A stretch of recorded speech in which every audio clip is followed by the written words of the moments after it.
জয় রাধে, জয় নিতাই চৈতন্য। আশা করি ভগবানের কৃপায় আপনারা সবাই খুব ভালো আছেন এবং আনন্দিত আছেন। আমরা ভগবত কৃপা সান্নিধ্যে ভগবানের কথামৃত শ্রীমদ্ ভাগবতামৃত অধ্যায় সহযোগে আলোচনা করছি। আজকে যে কথা আমরা আলোচনা করব তা হচ্ছে প্রথম অধ্যায়ের ৭৬তম শ্লোক। ৭৬তম শ্লোকে ভগবান কি বলছেন, ক্ষমা করবেন, নারদ মুনি কি বলছেন, এই কলির যে প্রভাব এবং এই ঘূর্ণিবাতে ধর্মের তথা মনুষ্য জাতির উপরে তার স্বভাব এবং প্রভাবের যে দুর্দশা তাহা বর্ণনা করছেন। আমরা সেই প্রসঙ্গেই আলোচনা করব আজকে এই শ্লোকের মাধ্যমে। অবশ্যই চলুন প্রথমে আমরা শ্লোকটি আস্বাদন করি, এরপরে আমরা এই শ্লোকের বিস্তারিত শ্লোক ব্যাখ্যা বা তাৎপর্য আলোচনা করব। ৭৬তম শ্লোকে বলছেন নারদ মুনি যে নৌ হি বৈষ্ণবতা কুত্র সম্প্রদায় পুরঃ স্বরা এবং প্রলয়তম প্রাপ্ত্যো বস্তু স্বারস্থলে স্থলে।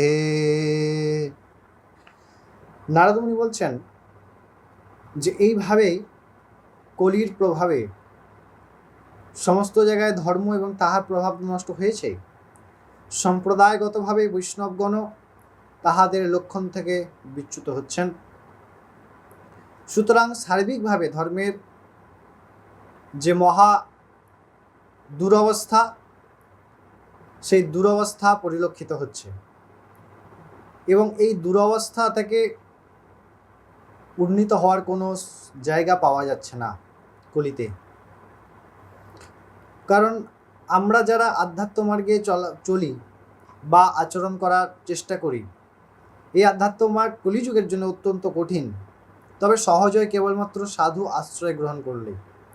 তাই সার্বিকভাবে আমরা যে ধর্মের প্রচার বা প্রসার হওয়ার বিষয়টিকে জানি বা দেখছি, তাহা কিন্তু সত্যিকারের ধর্মের প্রচার নয়।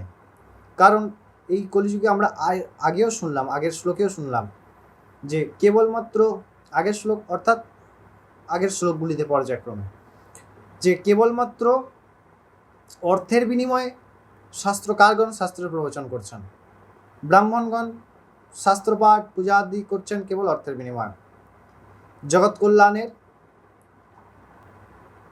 কারণ নয়, নিজের হিত করার জন্য। তাই এর থেকে বাঁচা মহা মুশকিল। অবশ্যই আমাদের এই পরিস্থিতি থেকে বাঁচার জন্য ভগবত শরণাগত এবং অবশ্যই গুরু চরণ আশ্রয়, সাধু সন্ত সমাগম এবং সাধু সঙ্গ করতেই হবে। তাছাড়া দ্বিতীয় কোনো পন্থা নাই এই ভীষণ পরিস্থিতি থেকে আমরা বাঁচতে পারি। আশা করি এই শ্লোকটি আপনারা বুঝতে পেরেছেন। আমরা পরবর্তী শ্লোক নিয়ে ফিরে আসছি। সবাই খুব ভালো থাকবেন, আনন্দ থাকবেন। জয় রাধে।